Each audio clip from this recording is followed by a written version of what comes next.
We all like new things. In a world where you can basically get an instant dopamine fix from just something as simple as a TikTok scroll, the need for just, having something new is at an all-time high. We're all just proud junkies. And in gaming, we get a lot of new almost every day, which keeps the hobby constantly moving forward. I mean, if you check the Steam store page right now, you'll see an abundance of new games that just dropped today. I'm not saying they'd actually be good, anime sex games target a pretty weird demographic, but you get the point. We get a lot of new shit in gaming. Except something that we don't get as often as the new games that are just as or probably even more appreciated than the games themselves are the consoles and hardware that we play our games on. And current PlayStation fans, just recently got treated in that department because since November 10th, the newest version of the PS5 console, the PS5 Slim, has finally been made available to purchase. Now, I've covered this console all the way back from its initial leaks from last year, all the way up to the official announcement from a few months ago, and I gotta say, it's been a fun-ass journey.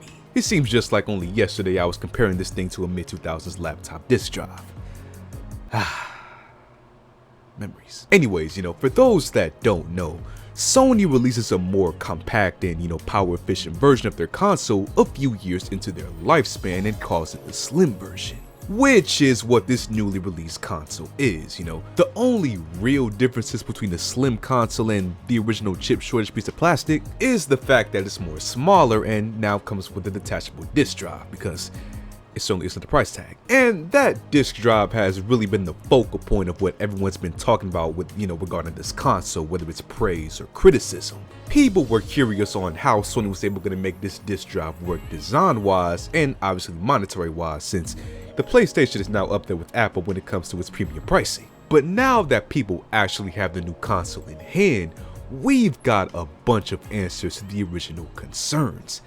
However, it also opened up a can of uncertainty regarding the console's future that's scaring the players. So first off, like Sony had mentioned before the console's launch, the disk drives do require internet to get them connected to the console, so you can't just plug it in and expect to play your game.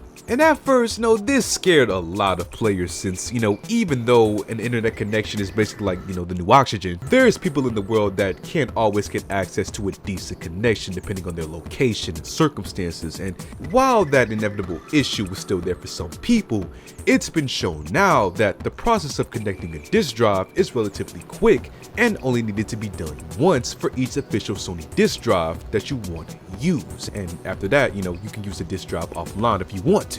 It's also been shown that a disk drive can't be locked to just one system, so if you're in a rare case scenario where you want to use your friend's PS5 Slim disk drive, you can do that without having to worry about the DMCA for Blu-ray players dick riding your Ratchet & Clank fun time. Just be sure to not lose your disk drive without a backup because they're gonna run you a good 80 ball just to replace.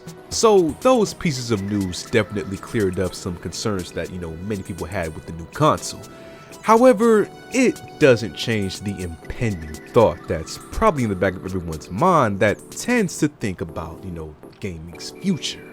You see, with the Slim version being the replacement to all PS5s going forward and not just, an optional variant, and it being confirmed that an internet connection is required for a disk drive to be connected to a console, what's gonna happen, years down the line when Sony plans to move on from supporting the PS5? You see, when the PS5 reaches where like the PlayStation 2 is as far as its overall lack of, online support, how are people going to connect any disk drives at that point? Obviously, that question is not going to need an answer anytime soon. I mean, by then, people are probably going to be more busy speculating on GTA 7 rumors, just a circle of life. But still, it's something worth thinking about, especially for those who like to preserve the older games however they can. Now, Sony could just, never stop supporting the console or maybe even release a patch at some point that allows you to bypass the internet requirement. There's a lot of ways it could go, but only time will tell for us to see, how they decide to handle it. Either way, that's all way later down the line, and on top of an already great year for PlayStation, we've got hella more to come for the rest of its lifespan. So hopefully we can continue to enjoy this PS5 as much as we already have.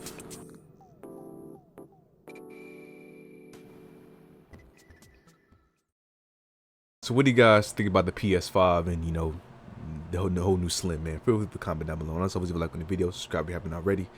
And I'll see you on the next one.